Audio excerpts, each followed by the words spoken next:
কিসের জন্য হচ্ছে জানতে চাইছেন? আর জানার কিছু বাকি আছে? একটা বডি পড়ে রয়েছে চোখের মাঝখানে, এখনো জানতে চাইছেন যে কি হয়েছে? আর কি হওয়ার বাকি আছে এখানে? কি হওয়ার বাকি আছে?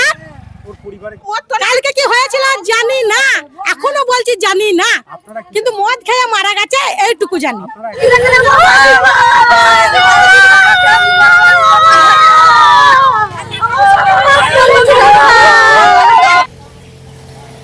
সেচ ক্যানেলের সেতু থেকে পড়ে মৃত্যু হলো এক যুবকের। মৃতের নাম বিনোদ বাগদে, বয়স আনুমানিক ৩৯ বছর।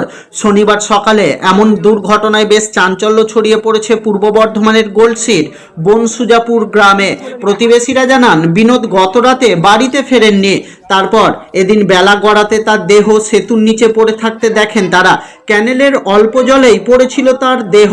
সেতুর উপরে লোহার চাতালে রাখা আছে তার জুতো। রাতের বেলায় সেতুর চাতালে ঘুমাতে গিয়ে বিনোদ নিচে পড়ে যায় বলে অনুমান স্থানীয়দের। একটা দুর্ঘটনা ঘটেছে, সেটা হচ্ছে বিনোদ বাগদি বলে একটি ছেলে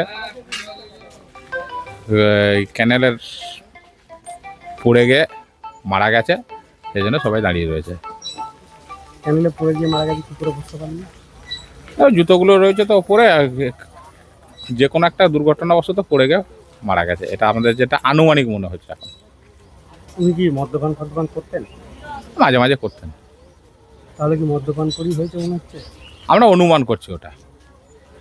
কি দেখলেন আপনি এসে? আমরা ওপর থেকেই দেখলাম, এখনো পর্যন্ত হাত দিইনি। আমরা পুলিশকে ইনফরমেশন করেছি, পুলিশ আসছে, গলসি থানার পুলিশ, এবং ময়না তদন্ত পর পরিষ্কার হবে। আমাদের আনুমানিক যেভাবে রয়েছে বডিটা, যে ওপর থেকে অসাবধানতাবশ পড়ে গিয়েই মৃত্যুটা হয়েছে, এটাই আমাদের মনে হয়েছে এখন পর্যন্ত। এখানে আমাদের পাড়ার একজন বিনোদ বাগদি মারা গেছে।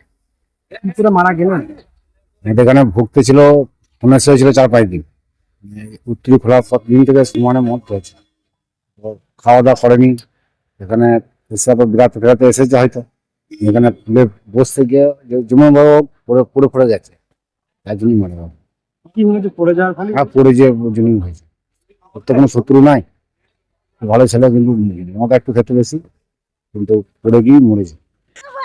ঘটনার জেরে ক্ষুব্ধ গ্রামের মহিলারা। ঘটনার পেছনে চোলাই মদকে দায়ী করেছেন তারা। পুলিশের কাছে চোলাই মদ বন্ধ করার দাবি জানিয়েছেন গ্রামের মহিলারা। খবর পেয়ে ঘটনাস্থলে পৌঁছায় গলসি থানার পুলিশ মরদেহ উদ্ধার করে ময়নাতদন্তের জন্য বর্ধমান মেডিকেল কলেজ ও হাসপাতালের মর্গে পাঠায়। মর্মান্তিক এই দুর্ঘটনার তদন্ত শুরু করেছে পুলিশ।